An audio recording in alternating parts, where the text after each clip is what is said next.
Hai hai, selamat datang kembali di channel Min Donghua.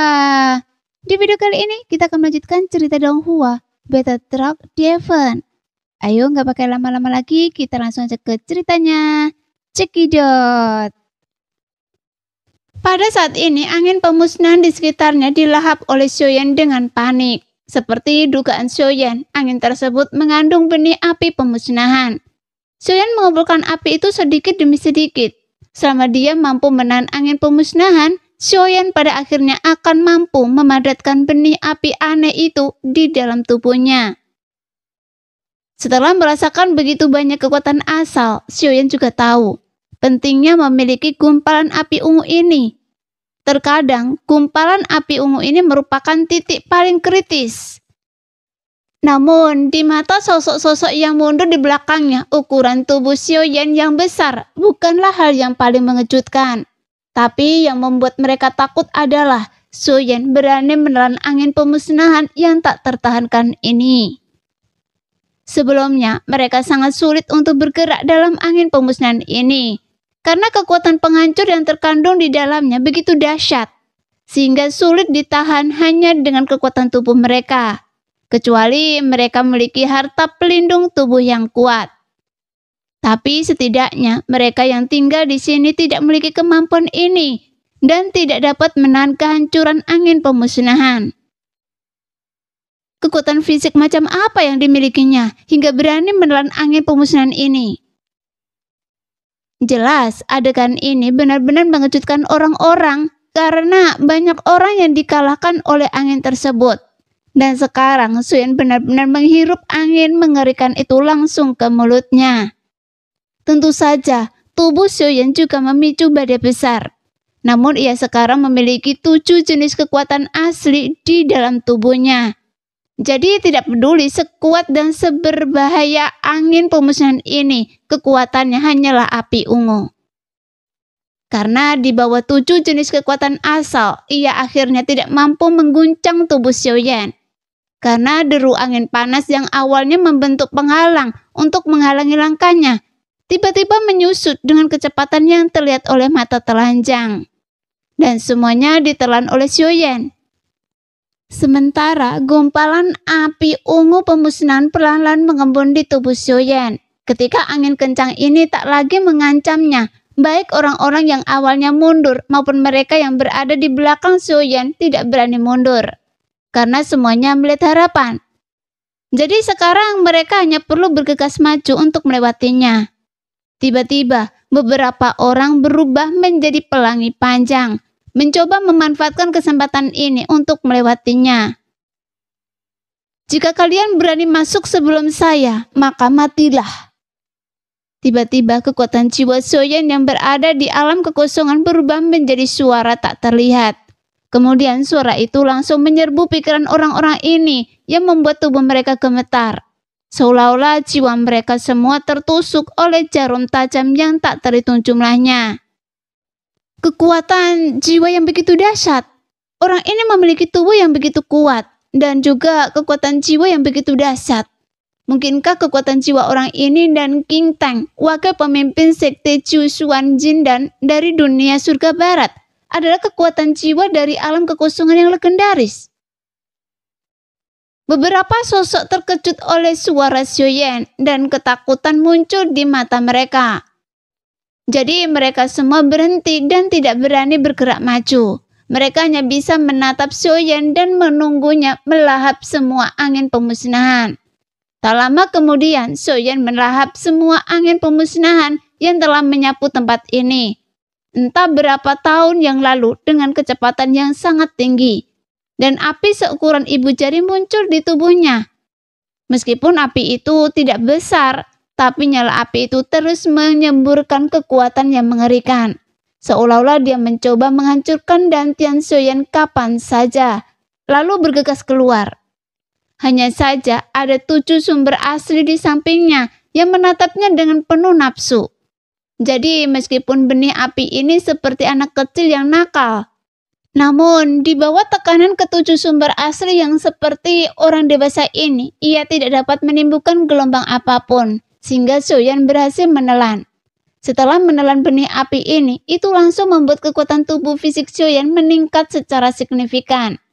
Meskipun avatar Yuanzhen telah menembus ke alam kuno, tetapi akan sangat sulit bagi tubuh Xiaoyan untuk menembus ke alam leluhur.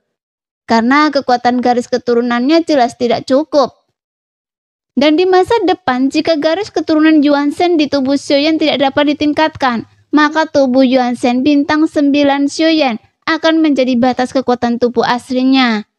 Jadi, meskipun Xiaoyan merasakan peningkatan pada tubuhnya sendiri, tapi itu masih jauh dari sebanding dengan Yuanzhen alam leluhur. Apalagi seperti avatar Yuanzhen yang berada di alam kuno. Tentu saja Xiaoyan tidak mengutamakan tubuhnya sendiri dalam kultivasi, tetapi karena keberadaan avatar Yuanzhen, dia mendapatkan lebih banyak keberuntungan dalam kultivasi tubuh fisik. Setelah Xiaoyan mendapatkan benih api dari hati api nirvana, tubuh Xiaoyan pulih dari ketinggian puluhan ribu kaki menjadi ukuran normal. Meskipun dia belum berhasil menaklukkannya, tetapi sekarang jika Xiaoyan ingin menaklukkannya dan menggunakannya untuk keuntungannya sendiri. Untuk api ungu seperti itu, Xiaoyan tidak memiliki keahlian apapun, dan itu hampir seperti pertarungan kelompok.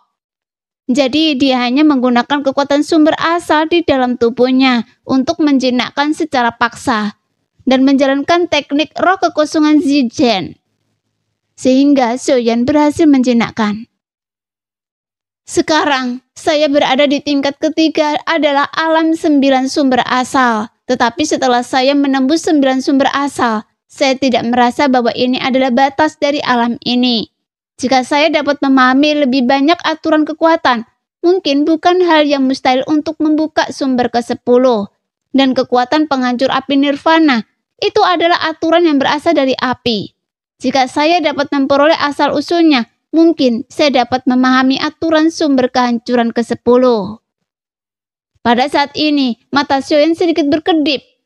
Sekarang ia belum memikirkan cara untuk menembus ke tingkat keempat. Bagaimanapun, jalan kultivasi harus ditempuh selangkah demi selangkah. Lagi pula, tingkat alam hanyalah peninggalan orang-orang kuat yang telah merobos di sepanjang jalan. Jadi ada belenggu di dalamnya. Jika Xiaoyan memiliki kesempatan untuk menembus belenggu tersebut, maka dia akan menjadi lebih kuat dan dapat terus mendekati tingkat keempat. Dan inilah adalah tujuan yang Xiaoyan tetapkan untuk dirinya sendiri. Setelah melihat Xiaoyan selesai menelan ludah, orang-orang yang melihat pemandangan itu ketakutan sesaat, sehingga mereka tidak tahu bagaimana harus bersikap. "Kalian masih mau masuk?" kata Xiaoyan sambil memandangi orang-orang ini, dan mereka tidak berani berbicara. "Bahkan kalian tidak mampu melewati angin kencang ini, jadi jika kalian masih terus maju, bukankah itu akan menjadi jalan buntu? Mengingat kalian semua berada di alam dewa abadi, apakah pantas mengambil resiko seperti itu?" Saat ini Xiaoyan tidak memiliki niat membunuh, tetapi sedikit bingung. Mereka jelas tidak memiliki kekuatan yang cukup dan telah berhenti di level pertama. Jika mereka terus maju, maka peluang kematian mereka akan sangat tinggi. Dan peluang untuk mendapatkan api nirvana bahkan lebih tipis lagi. "Kami bersyukur kepada Tuan atas bimbingan Anda. Adapun alasan mengapa kami ingin masukinya bukan untuk merebut api nirvana, tetapi untuk mendapatkan sececah apinya. Bagaimanapun, seni pemurnian obat kami telah mandek dan hanya dengan merebut kekuatan asal mula kita dapat menerobos." Salah satu dari mereka berkata dan yang lainnya tidak berbicara. Tetapi kemungkinan besar mereka semua memiliki tujuan yang sama. "Secercah api ungu, tahukah Anda kekuatan asal mula di area misterius ini itu adalah hati api. Dan itu adalah api nomor 1 dunia sensi saya yang bernama api nirvana." Sambil berbicara, Xiaoyan mengulurkan telapak tangannya ke depan dan api ungu dari api pemusnahan meraung dari telapak tangannya. Tiba-tiba dia menggerakkan kehampaan di sekitarnya, seolah-olah ingin menghancurkan segalanya. Segera api ungu itu bagaikan binatang buas yang meraung. Selama dilepaskan, ia akan menghancurkan segalanya. Melihat pemandangan itu, pupil beberapa orang mengecil dan mereka melihat api ungu di tangan Xiaoyan. Angin kencang tadi menahan api aneh itu. Saat ini, Xiaoyan tidak menyangkalnya. Kemudian dia menarik kembali telapak tangannya dan berhenti menunjukkannya. Melihat bahwa tidak mudah bagi kalian untuk berlatih, sebaiknya kalian berhenti di sini saja dan tidak perlu bergerak maju. Xiaoyan mencoba membujuk mereka dengan kata-kata yang baik, tetapi ia tidak tahu apakah orang-orang ini bersedia melakukannya. Bagaimanapun mereka jelas telah membayar harga yang mahal untuk datang ke sini. Nah, demikianlah video hari ini. Terima kasih sudah menonton video Min sampai selesai. Sampai jumpa lagi di video selanjutnya. Bye-bye.